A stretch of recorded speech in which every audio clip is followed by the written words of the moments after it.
As yet another manager seems to have evaded the grasp of Daniel Levy, we finally turn our attention back to football on the pitch, which I kind of forgot was a thing with the way this week has gone for Spurs. But it is Sheffield United on Sunday for Spurs, and I'm delighted to say I'm joined by Hal from Sheff United Way to talk team news, predicted lineups, and everything about this game. I'm Matt Hayes, and you're watching the Tottenham Fan Voice podcast.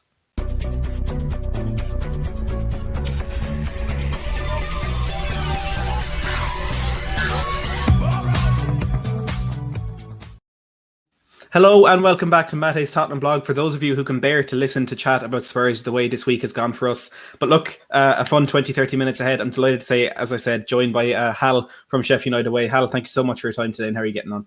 I'm all right. Did you not really enjoy the League Cup final? I mean, I don't mean as a game, because actually I loved having the fans back, so that made it like a spectacle. That's what I'm asking. It was fantastic to have the fans back. I think where the last couple of weeks of football has told us it's all about the fans and the fans that are all that matters. So hopefully it's something we get to see a bit more in the near future. But as for the football that happened on the pitch, I'm sure we're both in a similar attitude lately. It's just not been too great, has it? Well, Matt, you're only as good as your last game, and we won our last game. Oh, even playing the team that are already relegated, we're the worst team going into the game. It's painful. Look, before we do dive into things, Simon from Premier Hotspur TV has become a channel member. Simon, thank you so much for your support. Like I said, an absolute pleasure to meet you and Adam over at Wembley Stadium last Sunday. So thank you for becoming a member, and thank you for your continued support of the channel. But look, let's dive straight into things. And Al, we were just talking off stream there a second ago. It's a really weird feeling that, you know, two teams coming into this game without a manager. It doesn't happen very often. And us with Ryan Mason in charge, and of course you have your own caretaker manager as well. But look, you're already relegated. Chris Wilder gone. What is the general feeling around the Sheffield United fan base at the moment? We are quite a positive bunch, and we all kind of tend to stick together. So we're all in agreement that we wanted Wilder to stay, and none of us wanted Wilder out. We don't tend to hound our managers out. We tend to have managers for a very long time. Dave Bassett, Neil Warnock, Chris Wilder, these are people that combined been in charge 20 years, and it's the way we like it. So we are sad that he's gone, particularly under the circumstances, because we wouldn't have cared. It wasn't about results for us. It was an amazing journey. We shouldn't be in the Premier League. We were fourth from bottom. Wilder takes over. We're in League One. That's the third division, kids. And he takes us up 100 points, smashes it, get into the Championship. Boom, we'll smash that as well. Takes into the Premier League. We're above Tottenham. We're above Arsenal. We're competing for Europe. And then the pandemic happens. And you can pick any team you want and say they've been affected by the pandemic. But no team has been affected by the pandemic like Sheffield United. And it's just completely destroyed any momentum, any advantage we had, because it was those fine margins that were how we were winning games. We need fans in the stadium, because our fans really are the 12th man. Absolutely. I think I said it to you the preview for the game earlier in the season. You know, I wrote an article after the return last season, and Sheffield United were statistically the team that were affected most by everything that happened, and it's just disappointing that it has managed to continue back into this season. But look, we're hearing the fans maybe back in the stadium before the end of the season, so hopefully the Sheffield United fans get back in there for one Premier League game. I don't know if your last game is at home, but it's Burnley. Burnley. Will you be getting a ticket? If I can, it'll go to, I would imagine, some kind of lottery system. And I was at the last game that we could go to, so I've got half a chance. Well, look, fingers crossed. I hope you do get in there for that one. Let's welcome a few people here in the stream. We've got Ethelson saying, Ryan, yes, man. Paddy saying, evening, boys. I see Ryan Mason stated we have 5 cup finals left. Could have phrased that better. Probably could have. And Kevin saying it's going to be difficult for Spurs to get a manager, and there's no doubt about that one. But look, Hal, for Sheffield United, it's the complete opposite. It's not 5 cup finals. It's 5 games to try and go out and enjoy and express themselves in a bit like that before their Premier League journey does come to an end. Are you looking forward to this game in any degree, or is it just a case of waiting to get going next season? Well, my mother always says never answer a question with a question, but I will. This is a genuine question, Matt. Is anyone enjoying football at the moment? No, I don't think so. Maybe City fans, but we know there aren't too many of them. It's just we're kind of going through the formalities at the moment, aren't we? It's the never-ending season. It just feels like it's just gone on and on. It's been a horrible slog for me. Football, it's about the results, of course it is, but really it's about going to Bramall Lane with my dad, which has been something we've done, as long as I can remember. So that's something I haven't been able to do. So I haven't really enjoyed any of it. It's been awful. Yeah, I'm sure there's a lot of people out there that will agree with you on that one. Like you said, the never-ending season. It's just been a painful old slog, and there hasn't been too much positivity. But look, head into this game. We're going to talk team news very quickly. For Spurs, the only absentee is Ben Davis. So a few players that have missed quite a while. Matt Doherty being one of them appears to be back in contention for this. So I'm not sure too many Spurs fans will be upset to hear that Davis isn't playing, but his ankle injury is persisting and he will be unavailable for this one. Hal, do you want to give us a quick update in the Sheffield United team news? Yeah, we've had more injuries than we've ever had in my life. I can't really remember a time when we've just been so kind of beset by injuries. And again, we've got injuries to key players. Our player of the season, Chris Basham, has a leg injury. He did resume training this week, but it's going to come too soon, this game, for our key man at right centre-back. He's been out now for a while, so it's awful. We really need him. Ollie McBurney, he's out for the rest of the season. He's our sort of star striker. Billy Sharp, he's out for the rest of the season. He's our sort of star striker. Jack O'Connell, he's got a knee injury. He's our star player. Sander Berger, he's out. He's our best player. So we have a patched up team. You are not going to be facing the best Sheffield United. You're not going to be facing Sheffield United's first team. And you should win. I mean, on paper, you should obviously have won both games last season. The Blades took 4 points from Tottenham. Should have been 6. This time round, it's a completely different Sheffield United. We have not been able to pick the same side 2 games in a row, and it's all at sea. And you really, as a fan, if we were still going, they'd be telling us to bring our boots. Well, look, I mean, on paper, as you say, Spurs should be winning this one, but those are the games that we typically lose. Noy here making a good point. The big battle is in the middle of the practices. Need to beat Sheffield, control the middle, and create chances. Won't be easy, even if they got relegated. Matt, can't you rephrase that first bit? Need to beat Sheffield United. There we go, mate. There we go. You know I love you for a reason. John, I was going to say that first time around, but I thought I'd leave it and just see what happens.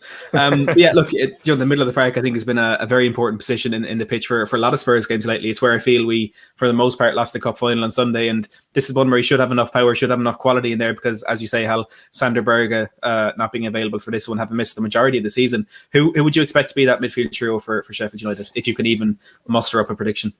I can. I also think Sander Berge may well be at Spurs next season. You know, there's strong rumours linking him with the likes of Liverpool, Arsenal, Tottenham and Aston Villa. You'll have to break the bank to get him. You know, he will cost a pretty penny. I would not say it'd be ridiculous to talk about the likes of 40 million for Sander Berge. He's that good. He gave up Champions League football to come to the Red and White Wizards. Midfield, I will say Ollie Norwood, John Fleck, and Ben Osborne. Ben Osborne is a left back, and we've just got no options, so we'll have to shoehorn him in there. Well, look, if we're coming up against a bit of a messed up team, I suppose that one of the nicest ways to put it. It gives a bit of encouragement to Spurs. We've Dan here say, "Hi Matt, did you enjoy your time in London last Sunday despite the result?" Dan, it was one of the best weekends of my life, to be perfectly honest. You know, losing the cup final wasn't great, but, you know, getting to present for We Are Tottenham TV and meeting a lot of the people that are in the chat here as well, some YouTubers and a few fans as well. It was an absolutely incredible weekend. Thank you for asking that. Look, for Spurs midfield, it's very difficult to predict when, you know, Ryan Mason has only had 2 games in charge, a bit of rotation against Southampton, then starting Harry Winks in the cup final and not bringing on Ndombele even for a couple of seconds towards the end. It's really difficult to predict where we're going to go with this one, but I would imagine Højbjerg starts and finishes every game as he does. If we're looking for formation for this one, I think we will be a bit more on the front foot, so I wouldn't be surprised to see a 4-2-3-1. And who that second man in behind Højbjerg is, could be Winks, could be Lo Celso, could be Ndombele, could be Sissoko. It really is a tough one to predict. But what I'd like to see is Ndombele in there, especially after that fantastic goal he scored at Bramall Lane last season. I wouldn't mind him back on that team sheet as well. And look, the big debate for Spurs always is, you know, who's going to start in centre half. Joe Rodon missed that cup final after being cup tied. He will be back in contention for this one. So between Toby, Dyer, Sanchez, and Rodon, Hal, I'm sure you'll take any of those with the 4 more defences shown this season. Yeah, absolutely. I was interested in your thoughts on Harry Winks, because I've been reading some of the Spurs opinions online. It's quite an interesting reading, looking at a Spurs forum at the moment. I mean, I thought we had it bad, but no, clearly Tottenham have it much worse than Sheffield United. But Harry Winks, now, the 2 guys when he was a young boy that trained him, train my nephew at the moment. And they are constantly using Harry Winks as an example of, look, if you listen to us, you can succeed like Harry Winks. And he is one that inspires all of the young lads, because I live very close to Tottenham. And he's one that sort of inspires all of the youngsters to try and make it pro. But everything I've been reading on the forum suggests that Harry Winks is not popular with Tottenham fans, which I have to say saddened me greatly. So what's the true story? He's always been one that has that's a kind of split the opinion among the Spurs fans. I think in the early time of his career, he had that look. He's a Tottenham player, Tottenham fan coming through. He scored in his debut against West Ham, which for a Spurs player is always a good thing. They had some good Champions League performances, but I think slowly the fan base has shifted to kind of want to see him out of our team because he's a passenger at times. You know, he'll get the ball, he'll pass it backwards, he'll pass it sideways. It's almost a cause to celebrate if he does play a ball forward. And that cup final against Manchester City on Sunday, I think he was so aggressive in possession. And if he just made that pass every once in a while, tried to ping it into the feet of Harry Kane or play one out wide, I think would have been fantastic. But he just doesn't take risks. He's weak in possession. He's weak out of possession as well. I can't remember him putting in a single tackle. So Spurs fan, we love him for that. But maybe get back in the stands with your matchday program and don't throw the kid on because he's. Look, I mean, I put up a video about a year and a half ago, actually defending him because he was a player that I really enjoyed watching. But as the months have progressed, as the team kind of has become the disappointment that it has, I think he's one that's kind of standing out as a quite poor player. And look, maybe a straight swap for Sander Berge down in the Championship could be his level next season. But I like him. I like Harry Winks. I think he's a good player, and I've taken more of an interest in him since meeting these coaches that did work with him for so long. And I keep thinking, like, if my nephew does make it, because he's very good at football, I can't read things like that about him. It would hurt me too much. So I never really slag players off. It's not my style. I kind of keep you've seen me on other videos. I'm constantly positive, and you have to be, as a Sheffield United fan, you have to remain positive, because if it's all about the football, you'll lose your mind. Oh, Joe, I really resonate with that. Bob's here saying, "Oh yeah, there's a football game this weekend." Bob, there is. Who would have thought it? It's crazy to think we're actually back out the football pitch. It's on Sunday and it's on late, so it won't ruin your whole weekend. Exactly. Do you know, Spurs did that to us the other weekend. We played on a Friday night, so our weekend was ruined before it even started. But they're giving us a bit of a break this weekend to enjoy 3/4 of it. Look, Hal, you're not going to win this game. It's I don't want to be rude about it, but let's be perfectly honest. You're not going to win it. What would you like to see coming out of this game? I realize how bad that sounded, but would you like to see some young players out there? Would you like your players just to play expansive football? What would you be hoping for? I mean, genuinely, I believe if our best team went up against your best team, like last season, we can beat Tottenham. There's no question of that, because we did last season and we put Tottenham to the sword. I mean, we outplayed Tottenham at whatever the Tottenham Stadium's called, and then we smashed you at Bramall Lane. So I'm not just going to accept that kind of talk, right? We're not going to win this game. Well, okay, but that's kind of all out of our hands. What's happened this season, injuries just happen. They've all been impact injuries, as in on the training ground, just because the way Sheff United train comes from on high is you train like you play. So you do get more injuries that way. It's always a bit of a risk, and it's what's happened. They've all been just very unfortunate injuries. So we've got a patched up makeshift team with players that we signed on free transfers from lower leagues. That's what we're going to have to go out with, and the likes of Keane Bryan, who were playing at Oldham, Bolton and Bury. That's the kind of player that we're going to have in defence, replacing Jack O'Connell, our best player in defence. No Chris Basham, our player of the season, like 2 seasons. Just incredible. We don't have Dean Henderson anymore. So we don't have Billy Sharp, and every time he scores, we win. It certainly feels that way. And we've got goal scorers that don't score goals. So it really is going to be difficult. Do I want to see youngsters? Yes, we've got a fantastic youth team. Our under-23s and our under-18s are winning everything that they seem to enter. They're doing really well in the cups. They're in quarterfinals tonight. Our under-23s won their league last weekend. We produce very good players at Sheffield United. The players that have come through Sheffield United recently have gone on to represent England and do extremely well. You only need to look quite recently back at the players we've had that we sold even in Chris Wilder's time. Dominic Calvert-Lewin, Che Adams, not English, although he did play for England at the under-18s, David Brooks. And you go further back, Kyle Norton, Kyle Walker. We've had Phil Jagielka, we've had Gary Cahill. Good players play for Sheffield United. Well, I'm not going to deny that. When you mentioned Che Adams there, I remembered he moved to Southampton and said his aim was to win the Premier League. So I don't think you can question the ambition of the players that are coming out of Sheffield United. But look, I didn't even mention Harry Maguire, the most expensive defender on earth. Exactly. Is that a positive one though? you know what? He's always remembered very fondly at beautiful downtown Bramall Lane because he played extremely well for us. I don't care how he's played since. That's fair. That's fair. Cenk, good to see you tuning in here. Says, evening, guys. Come on, you Spurs. Sue says, hi, Matt. Couldn't give a stuff about the game this weekend. Damage has been done. I'd say roll on next season, but I suspect it'll be more of the same. And that Sue, is the fear that I have as well. It's hard to muster up any sort of optimism for this one. But look, Hal, another player I wanted to ask you about because it's one that I get a bit of stick for on the LFC Day Trippers channel because apparently he's a good fit for Spurs, and that's Aaron Ramsdale. I'm not a fan. I think he was decent at Bournemouth last season, but to be playing in 2 teams in a row that go down, I know you can't put the blame solely on the goalkeeper, but I'm not the biggest fan of him. Do you think he's a good keeper? Yeah, he's probably going to be either second or first place for player of the season for us. He's been first part of the season he was poor. He'll be the first to put his hands up and say he didn't play well. Since then, he's been fantastic. Some of his saves, if you just can find sort of YouTube videos of them, it's been just reading comics kind of stuff. Postage stamp top corner saves, just brilliant. He is very, very good at shot stopping. He's very good with his feet. He's better on the deck than Dean Henderson. And you know what I think about Dean Henderson. I think Dean Henderson is England's best goalkeeper. And having seen him for 3 seasons, I know how good Dean Henderson is. But Aaron Ramsdale is not as good as Dean Henderson, but he's the best we could have got.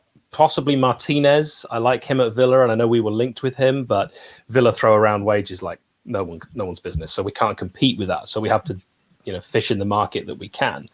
Ramsdale's a good keeper. I'm sorry to dispel the myth that you've created there. I really like him. He's my personal choice for player of the season. He's been great. Well, that's fair enough. And look, I suppose this now becomes a bit of a more interesting question given your love for Aaron Ramsdale. I would have thought this would have been an easy answer, but Cenk here's asking, do you think Henderson not staying on has contributed to their decline? It's contributed. It's not the reason. We've lost all our best players, including Henderson, but Jack O'Connell's the real reason. Everything we do is the overlapping centre-backs. Well, Basham is the right-sided overlapping centre-back, injured. O'Connell is the left-side overlapping centre-back, injured. And then the pivot in the middle, John Egan, has been injured or suspended almost all season. We call those 3 the Pistons. When they play together as a 3, it just works with Ender Stevens on the left and George Baldock on the right as those forward attacking wing backs. Ender Stevens has been awful. His form the last 12 months has been terrible, whereas before that I would say he was one of the best left backs in the Premier League. So our defence completely dismantling, falling apart, and then not having the same keeper play behind them, that has been the reason. Last season we conceded 39 goals, which is just unheard of for a promoted team. Unheard of.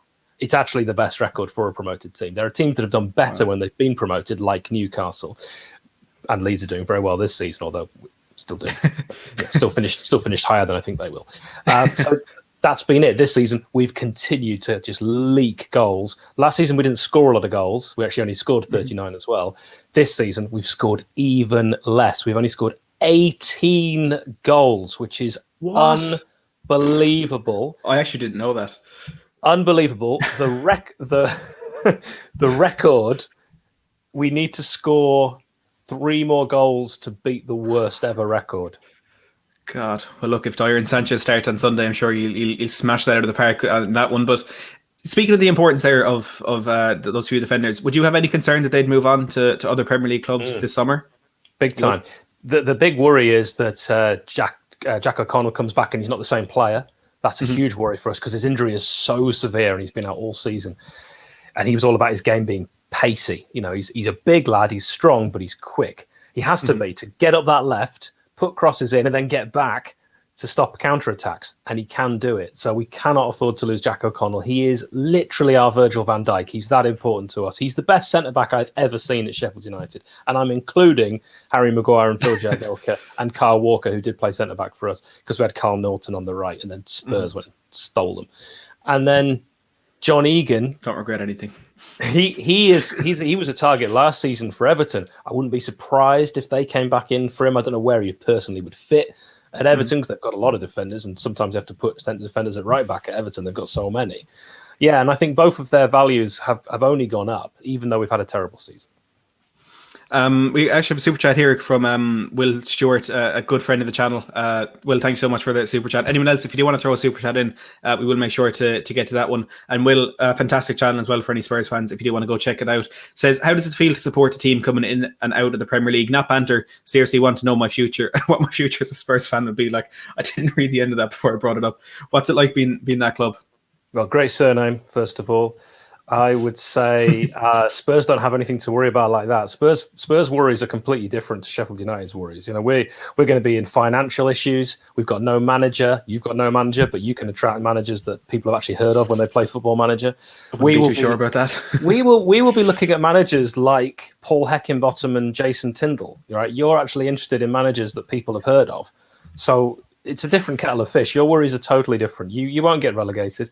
The worst that'll happen to Tottenham is to finish in the bottom half of the Premier League. And even that I don't think is very likely. What's it like to be coming in and going out? I mean, in my life supporting Sheffield United, I've only been in the Premier League 3 times and I'm nearly 40.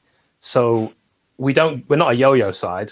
We're a yo side. So the likelihood is last time we got relegated from the Premier League was 2007.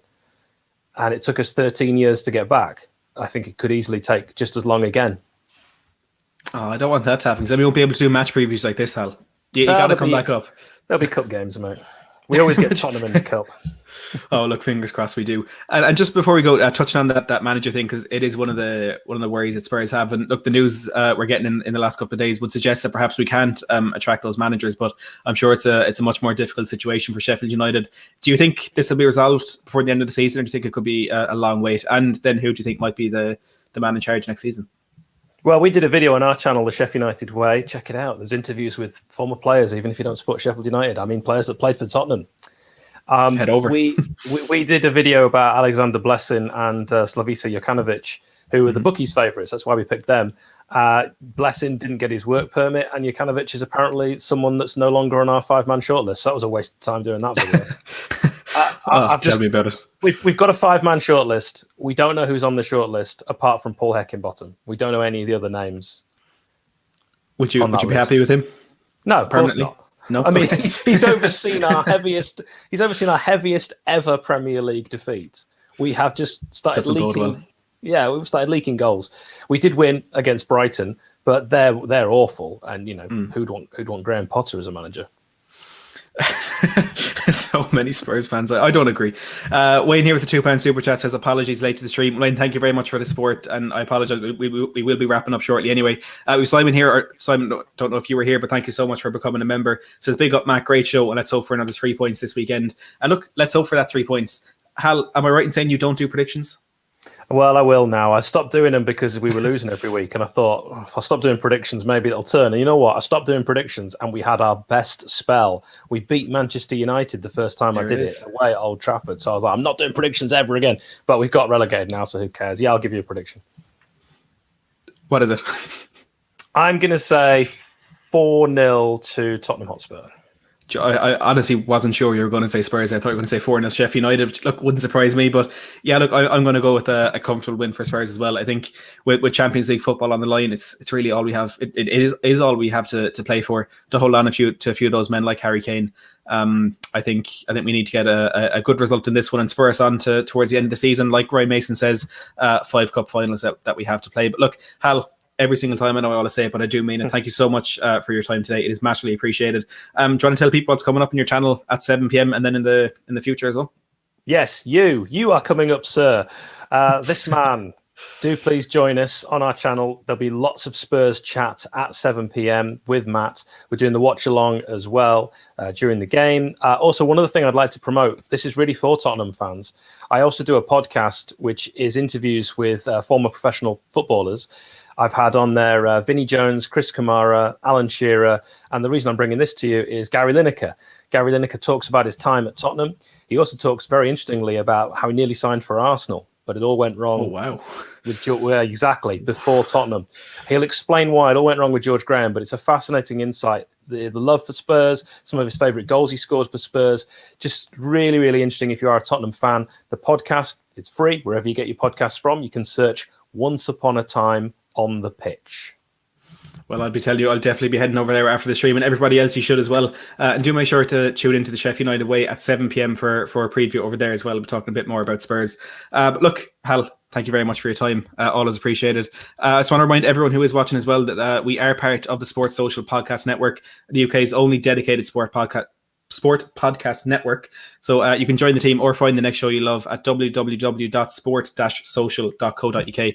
I can never say that. Sport-social is a lot more difficult to say than you would imagine, but I always get it out at the end. But look, do make sure to hit a subscribe on the channel if you haven't already. We've surpassed 6,500, got over 150 in the last couple of days. So thank you for that support. Smash a like on the stream as well if you have enjoyed it. And as always, thanks for watching.